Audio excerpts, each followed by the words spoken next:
નમસ્કાર મિત્રો, વિડીયોમાં તમારું સ્વાગત છે। જી હા મિત્રો, અત્યારે હાલ મોટા અને મહત્વના સમાચાર સામે આવી રહ્યા છે। તો મિત્રો, સમાચારમાં વાત કરીએ તો ભાવનગરમાં ઉત્તરાયણનો ચોંકાવનારો બનાવ। ઉત્તરાયણના દિવસે રાજ્યભરમાં સતોથી લઈને રસ્તાઓ સુધી પતંગ ઉડાડવાનો માહોલ જોવા મળે છે। બાળકો, યુવાનો અને વડીલો સૌ કોઈ આ તહેવારને ઉત્સાહપૂર્વક ઉજવે છે। જો કે આ આનંદની વચ્ચે સુરક્ષાને અવગણના ગંભીર અકસ્માતો સર્જાવી શકે છે। ખાસ કરીને ચાઇનીઝ દોરી અથવા તો કાચ ચડાવેલી દોરી લોકોના જીવ માટે મોટું જોખમ બની રહી છે।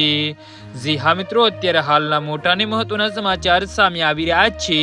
ભાવનગરના ભરતનગર વિસ્તારમાં રહેતા એક બાળકને પતંગની દોરી વાગતા ગંભીર ઇજાઓ પહોંચી હતી। ઘટનાની વિગતો મુજબ ભરતનગર વિસ્તારમાં આવેલા શેત્રુંજય 2 ખાતે રહેતા ચિરાગભાઈ ઉજ્જૈન્યનો પુત્ર વિવેક નિયમિત રીતે ટ્યુશન માટે જઈ રહ્યો હતો। તે સમયે તે શહેરના બાપા સીતારામ ચોક વિસ્તારમાં પહોંચ્યો હતો, જ્યાં અચાનક ગળામાં ભાગે પતંગની દોરી વાગી હતી। દોરી ગળામાં ફસાઈ જતા વિવેકને ગંભીર ઇજાઓ થઈ હતી। આસપાસના લોકો અને પરિવારજનો સ્થિતિને ગંભીરતા સમજી તરત જ તેને સારવાર માટે સિટી હોસ્પિટલ ખસેડ્યો હતો। હાલ બાળકની સારવાર ચાલુ છે અને ડોક્ટરો દ્વારા જરૂરી તબીબી દેખરેખ રાખવામાં આવી રહી છે। આ ઘટના ઉત્તરાયણ દરમિયાન થતી બેદરકારીના જોખમને સ્પષ્ટ રીતે દર્શાવે છે। પતંગ ઉડાડતી વખતે માત્ર છત પર રહેલા લોકો જ નહીં, પરંતુ રસ્તા પરથી પસાર થતા વાહન ચાલકો, પગપાળા ચાલતા લોકો અને બાળકોમાં પણ જોખમમાં મુકાય છે।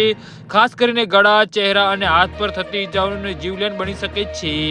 જી હા મિત્રો, તો આના વિશે તમારું શું કહેવું છે તો નીચે મારી કમેન્ટ બોક્સમાં જરૂરથી જણાવજો। અને અમારી યુટ્યુબ ચેનલને સબસ્ક્રાઇબ કરવાની ભૂલતા